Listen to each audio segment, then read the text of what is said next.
Vamos lá. Hoje a gente vai mergulhar numa das mentes estratégicas mais fascinantes da ficção para entender um princípio-chave do poder, a visibilidade. E claro, nosso estudo de caso não podia ser outro senão Light Yagami. Sabe, essa frase do Robert Greene, o que não é visto não conta, ela resume tudo. No jogo do poder, da influência, a atenção é tipo o oxigênio. Se ninguém vê, se ninguém fala a respeito, a pessoa simplesmente não existe. Ser esquecido é o mesmo que ser impotente. A visibilidade, então, não é só uma consequência do sucesso, é a própria ferramenta para chegar lá.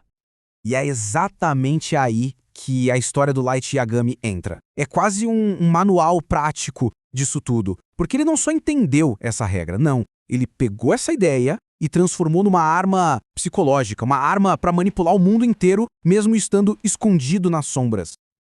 Então vamos começar pelo começo. O primeiro movimento de Light, e talvez o mais genial de todos, a criação de uma marca, a criação do mito Kira.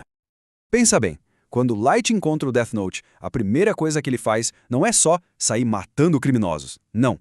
A primeira jogada estratégica dele é dar um nome para essa força. Criar um pseudônimo que, em pouquíssimo tempo, virou um fenômeno mundial. Um nome que era temido e, para alguns, até reverenciado. Kira. E olha só que contraste absurdo que ele criou. De um lado, o Light Yagami, um estudante comum, sabe, anônimo, totalmente invisível no meio da multidão. E do outro, a imagem poderosa de Kira, uma entidade que parecia estar em todo lugar, quase um deus, dominando as manchetes, as conversas. Essa separação, essa dualidade, foi totalmente intencional e foi a chave de tudo. O nome disso que o Light estava construindo é poder simbólico. A força dele não vinha do que ele fazia diretamente, afinal tudo era secreto. A força vinha da ideia de Kira. A reputação, o mito que ele criou, isso se tornou muito mais forte do que qualquer morte isolada. Por quê? Porque essa ideia vivia na cabeça de milhões de pessoas.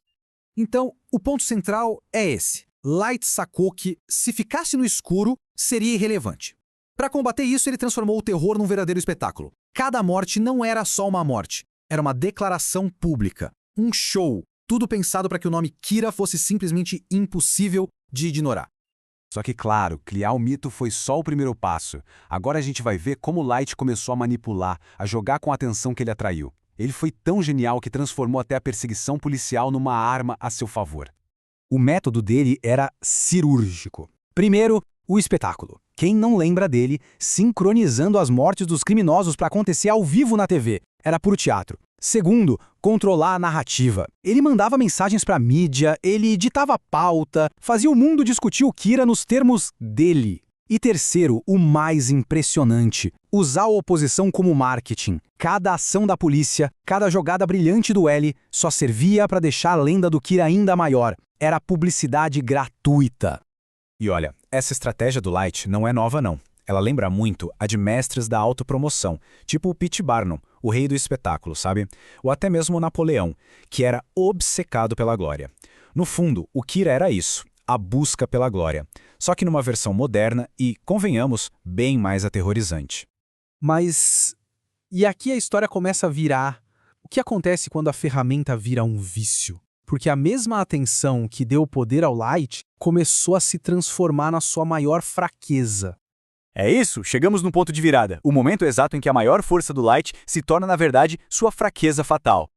Aquela necessidade de atenção, que antes era uma ferramenta estratégica, virou uma obsessão, uma coisa puramente egoísta. O Light parou de agir pelo tal ideal de justiça dele e começou a agir só para alimentar o próprio ego, para provar para si mesmo e para o mundo que ele era o Deus que ele achava que era. E, de novo, o Robert Greene resume perfeitamente. Essa busca maluca por fama a qualquer custo é uma armadilha clássica. E o Light caiu nela de cabeça. Essa necessidade de estar sempre nos holofotes, de ser o centro de tudo, acabou deixando ele descuidado. Previsível. E o contraste com os inimigos dele é gritante. Enquanto o Light era todo teatral, arrogante, precisando dos holofotes, o Lai e o Nier eram um oposto completo. Discretos, pacientes, operando totalmente nas sombras. E o que eles fizeram? Usaram essa necessidade de atenção do Light contra ele. O palco que ele tanto amava virou uma jaula. No fim das contas, a teatralidade dele foi o que o entregou. Esse desejo de ser visto, de ser reconhecido como Kira, fez dele um alvo fácil. O mesmo palco que ele construiu para se exibir virou a armadilha mortal dele. Então, depois de tudo isso, qual é a grande lição que a gente tira da ascensão e da queda de Light Yagami? A história do Light mostra que a atenção é como uma faca de dois gumes. De um lado, como ferramenta, ela constrói mitos, molda a opinião pública, gera um poder gigantesco. Mas do outro lado, como armadilha, ela alimenta o ego, nos deixa previsíveis e atrai o tipo de inimigo que a gente não quer ter por perto. O grande desafio é esse, saber usar a ferramenta sem nunca cair na armadilha.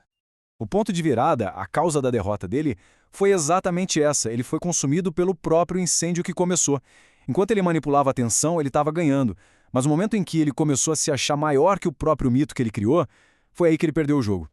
E isso tudo nos deixa com um pensamento final, uma lição que vale para sempre, tirada da jornada do Light. A verdadeira arte não é só atrair os holofotes, mas sim saber a hora certa de sair deles. Porque no final, no jogo do poder, ser o centro das atenções é uma vantagem, mas ser o centro da mira, bom, aí é o fim do jogo.